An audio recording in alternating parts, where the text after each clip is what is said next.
On the 9th of February 1980, Justin Fashanu of Norwich City scored this wonder goal which threw him into the football spotlight. From then, Justin became the first ever black footballer to be sold for £1 million at just 20 years old. His career would face battles with racial hate, homophobia, and end with tragedy. This is the depressing and disturbing story of Justin Fashanu. Justin and his younger brother John were born into a poor family in London, but at just 4 years old, his parents split up and his mother could not afford to look after Justin and John, so they were sent to a children's home across the country. At 6 years old, he was brought into a white foster home in Norfolk. Justin frequently played football against his brother John, and the brothers were the best ballers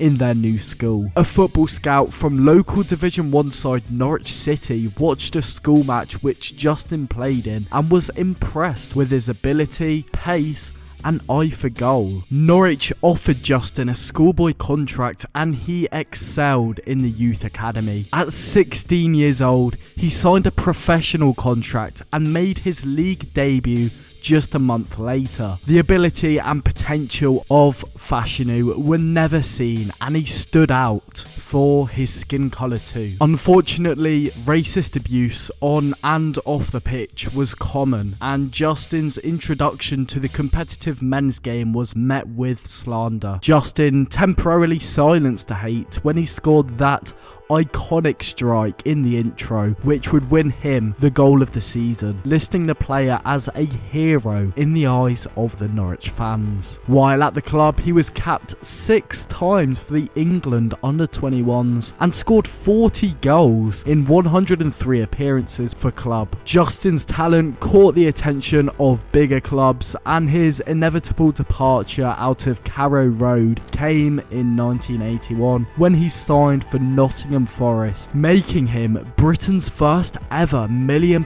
black footballer. The newfound attention meant Justin's private life became known to the public. Forest manager Brian Clough discovered from the media that his star centre-forward had been secretly visiting gay bars. Clough confronted Justin with homophobic language and at times forced him to train separately. Justin's confidence and performances quickly declined as he failed to fit in with the demands of the team. He scored only 3 goals in 32 league games for Forest and was loaned out to Southampton in 1982. Fortunately, Justin settled in well and was able to impress the crowds at Saints once again. The Saints hoped to sign Justin permanently, but a lack of funds prevented this. Justin was not welcomed back to Forest and was shipped out as fast as possible. In only a short time, Justin found himself in the depths of the 3rd division, being shipped from club to club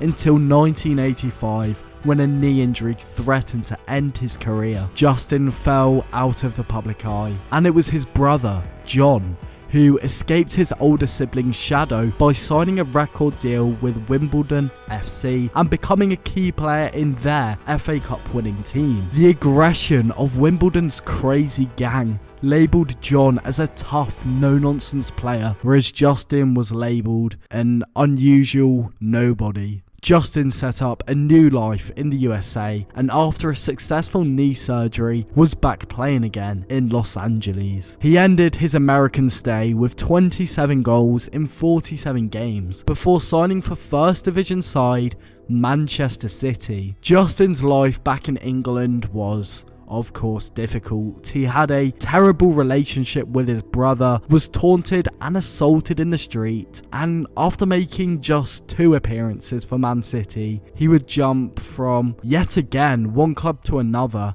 each being a step down from the previous one. Justin just didn't have the heart to quit football, and he was left with no money as the cost of constantly relocating took a hit on him. Although the rumours of Justin's homosexuality had been floating around, nothing was actually confirmed. One morning, John received a phone call from his brother. Justin told him he was gay and he plans to reveal it all in a newspaper interview, for which he would be paid £70,000. John was rocked by the news and offered Justin $75,000 to say nothing. In October 1990, the bombshell story appeared in The Sun under the headline, £1 million football star, I am gay. Justin Fashanu was the first ever player in English football to come out. The interview revealed shocking details about his relationships with several politicians, singers, and footballers. The story was met, sadly, with a huge backlash from the homophobic media, football fans, and the Fashanu family. His foster mother stated, "There'll be a time when he's a nobody again." And his own brother John came out to the press saying, "Justin is an outcast, and I'd not want to play or get changed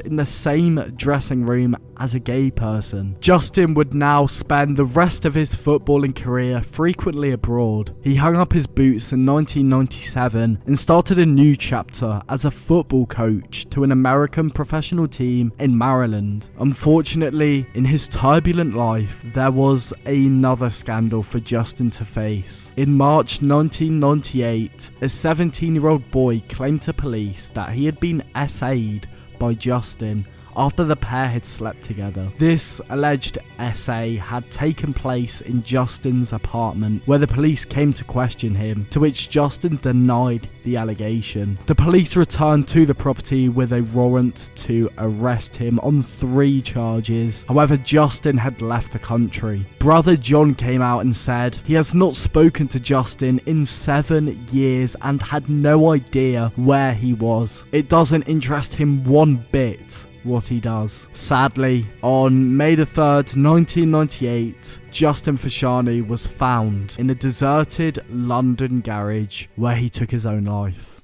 In a note, he denied all charges, stating that was consensual and that he had fled to England because he felt he wouldn't get a fair trial due to his homosexuality, adding, "I realised that I had already been presumed guilty. I do not want to give any more embarrassment to my friends and family." John Fashanu expressed his regret for abandoning his brother. However, in a TalkSport interview years later, John claimed his brother was not gay and was just an attention seeker. This story as a whole is truly heartbreaking. I'm delighted that in today's game, homophobia has no place. However, players are still frightened to come out. We have recently seen the opening of Josh Cavallo and Blackpool player Jake Daniels, which will hopefully pave the way for more players to be open and comfortable with their sexuality. For more sinister stories, please check out my other video, The Creepiest Football Iceberg Explained.